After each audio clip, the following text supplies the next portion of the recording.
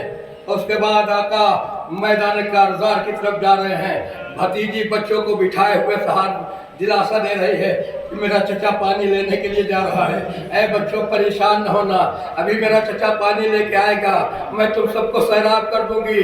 اب روایتوں میں لکھا ہے کہ دریائے فرات کے کنارے ایک ٹیلا ٹائپ کا تھا جو اونچی جگہ تھی، اس پہ مصر سعد نے 4000 فوج کو تعینات کر رکھا تھا۔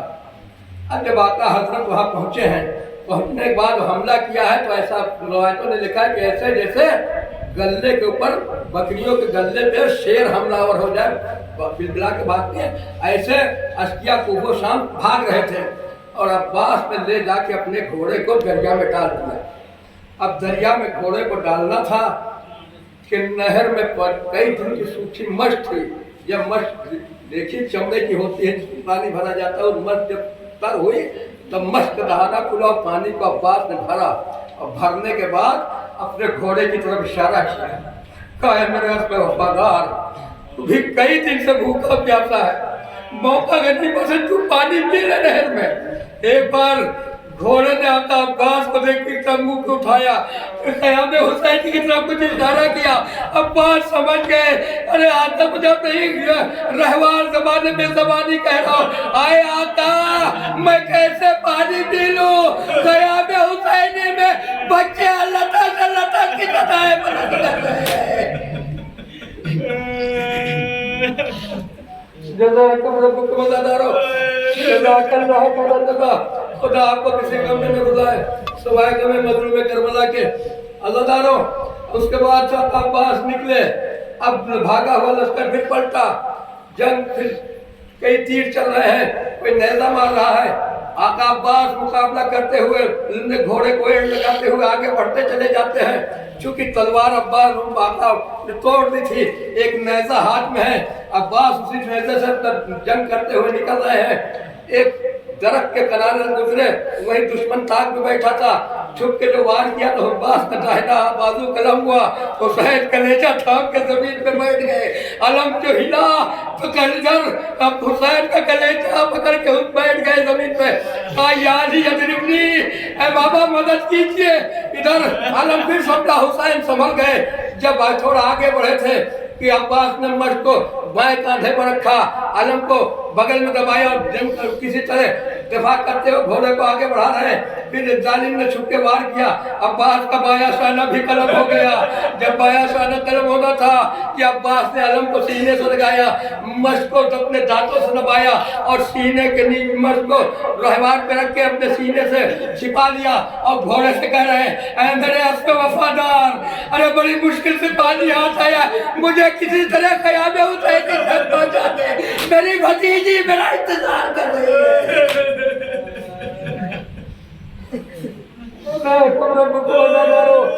حسین کے بچے بہت پیاسے ہیں، اے میرے اسب وفادار مجھے کسی طرح خیام حسین تک پہنچا دے۔ گھوڑا ہے، ہاں سے بات کر رہا ہے، مگر دادا نے چاروں طرف تیر چل رہے ہیں۔ اب جب مصر سعد نے یہ حالت ہے کہ اس شیر کی جان اس کے جسم میں نہیں مشکیزے میں ہے، ارے تم اس کا نشانہ نہ لو بلکہ مشکیزے کا نشانہ لو۔ ایک ظالم نے جو تیر چلے کمان میں مشکیزے کا نشانہ لے کے مارا، تیر مشکیزے پہ لگنا تھا کہ پانی بہنا شروع ہوا، عباس نے گھوڑے کو موڑ دیا کہ جس میں لیے اتنی محنت کی تھی، جب پانی ہی بہ گیا تو اب خیمے میں جانے کا کوئی فائدہ نہیں۔ جزاک اللہ خیر جزا، اب خیمے میں جانے کا کوئی فائدہ نہیں رہا۔ اسی اپنوں میں ایک تیر آ کے پیشانی پہ لگا، عباس نے چاہا، ہاتھ کٹ چکے تھے کہ گھٹنوں سے دبا کے اس تیر کو نکال دے، کہ نکالنے کے لیے سر جھکایا تو ایک ظالم نے گرزگر عباس کے سر پہ مارا، آواز دی مولا غلام کا آخری سلام قبول کر لیجئے۔ حسین زمین کربلا پہ بیٹھ گئے، اس کے بعد اٹھے اور بات علی اکبر کے ساتھ میدان کی طرف حسین جا رہے ہیں۔